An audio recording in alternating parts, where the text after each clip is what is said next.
اهلا بكم متابعي قناه معلومه على الماشي في فيديو جديد ومعلومه جديده. النهارده يا اصدقائي هيحصل خسوف للقمر، وهيلقب القمر النهارده بالقمر الدموي العملاق. في البدايه يا ريت كل اللي بيسمعني دلوقتي يذكر الله في التعليقات ويصلي على الحبيب المصطفى سيدنا ونبينا محمد عليه افضل الصلاه والسلام. ولو حابين تعرفوا وتتابعوا معلومات اكتر واكتر في كل المجالات اعملوا لايك للفيديو واشتركوا في قناتي متخصصه في المعلومات. ودلوقتي يا اصدقائي هتشوفوا وتتابعوا معايا لحظه خسوف القمر الدموي العملاق. واللقب ده يا اصدقائي منقسم لقسمين، الدموي والعملاق.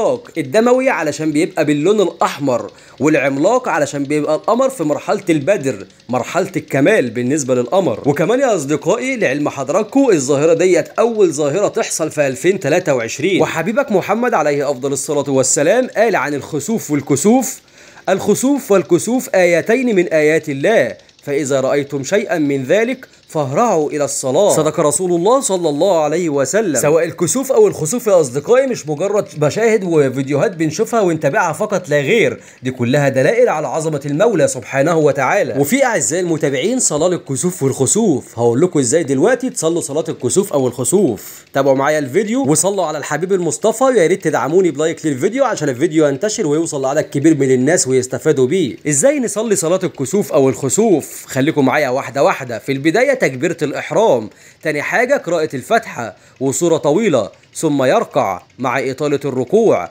تالت حاجة يرفع من الركوع ويقرأ الفاتحة وسورة طويلة، ثم يركع ويرفع من الركوع ويطيل. والخطوة الرابعة يسجد سجدتين طويلتين ويقوم للركعة الثانية. والخطوة السادسة يرفع من الركوع ويقرأ الفاتحة وسورة، ثم يركع ويرفع من الركوع. والخطوة السابعة والأخيرة بيسجد سجدتين طويلتين ثم يقرأ التشهد ويسلم. وبالنسبة للصلاة دي يا أصدقائي ممكن أصليها لوحدي وممكن أصليها في جماعة. سبحان الله العلي العظيم الذي خلق كل شيء بقدر وبمقدار. هو ده يا أصدقائي الهدف الأساسي من الظواهر الطبيعية اللي بنشوفها في حياتنا اليومية، هو تذكر والتدبر في قدرة الخالق سبحانه وتعالى. وفي نهاية الفيديو يا أصدقائي يا ريت ما تنسوش تذكروا الله وتصلوا على النبي تحت في التعليقات. يا أصدقائي أكون وصلت نهاية الفيديو بتاعي النهارده. لو حابين تعرفوا وتتابعوا معلومات أكتر وأكتر في كل المجالات اعملوا لايك للفيديو واشتركوا في القناة، وما تنسوش تفعلوا معايا زر الجرس علشان يوصل لكم إشعار أول ما انزل الفيديو الجاي إن شاء الله. والسلام عليكم ورحمة الله وبركاته.